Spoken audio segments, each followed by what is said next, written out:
Կարապետյան հայկական ժամանակ, պարոն Պապիկյան, թեև իմ հարցին մասամբ անդրադարձեք, բայց բան խոսքը նոր զինվորական համազգեստի մասին է, բայց չմանրամասնեցիք, թե ինչն է փոխվում եւ ինչու եւ արդյոք լինելու է ազատ վաճառք եւ նաեւ վարժական հավաքների մասով 25-օրյա դրանց արդյունավետության մասին կուզենամ խոսեք, թե նաեւ ինչու դրանք 3 ամսից դարձան 25 օր, այսինքն բողոքներն էին շատ եւ հիմա մասնակցողների թիվը արդյոք շատ է սիրով են մասնակցում, թե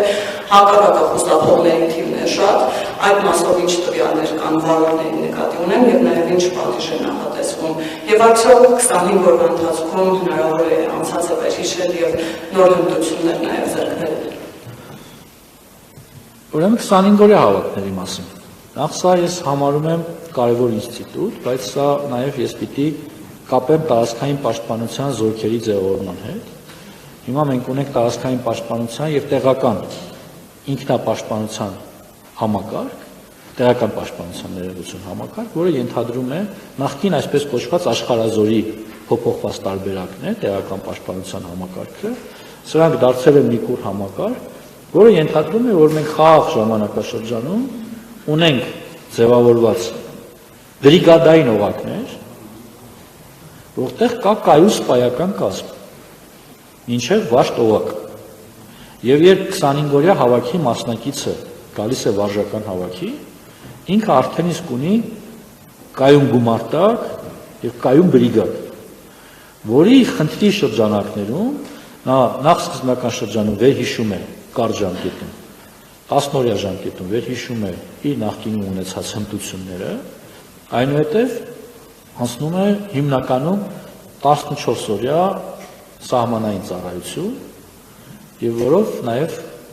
հստակեցնում է այն ուղղությունը, որտեղ պոտենցիալ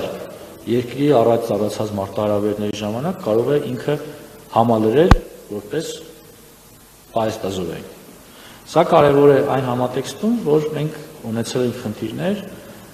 դեռևս 44-օրյա պատերազմի ընթացքում, երբ մարդկանց այդ հոսքը ճիշտ չի կառավարվել, հաշվի առնելով տարբեր հանգամանքներ, այդ թվում նաև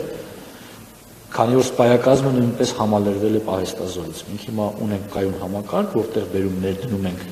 մեր 25-օրյա հավաքի մասնակիցներին, եւ ինչու 25 օր, որովհետեւ 25 օրը ավելի տանելի է աշխատող, կյանքից կտրվող մարդու համար, քան 3 ամիսը, որովհետեւ 3 ամիսը էապես նրանց գործունեությունը որոշակի խաթարում է անկեղծ լինենք։ Հիմա այդ հարցը ըստ էության փակվել է։ Ինչ վերաբերում է համազգեստին, երբ մենք կավարտենք արդեն զորային փորձարկումը եւ վերջնական հաստատում կունենա նմուշը, ես նախատեսում եմ ազգային ժողովում հանդես գալ օրենսդրական նախաձեռնությամբ, որով այդ տեսակի համազգեստը կարգելի վաճառել, այսինքն հնարավոր չի լինի գնել խանութում։ Այսինքն չի կարա ձեր եղբայրը զանգի ձեզ բանակից, ու ասի գիտեք համազգեստս մաշվելա, մի հատ համազգեստ արեք ինձ ուղարկեք։ Չի լինի նման բան։ Համազգեստը երբ մաշվի, մենք պիտի դրա խնդիրը լուծենք։ Ըստ էության հիմա էլ կարգով այդպես է, բայց կան որոշակի հարցեր, որն էլ մեզ մղել է խնդիրը այս կերպ լուծելու։ Շնորհակալ եմ։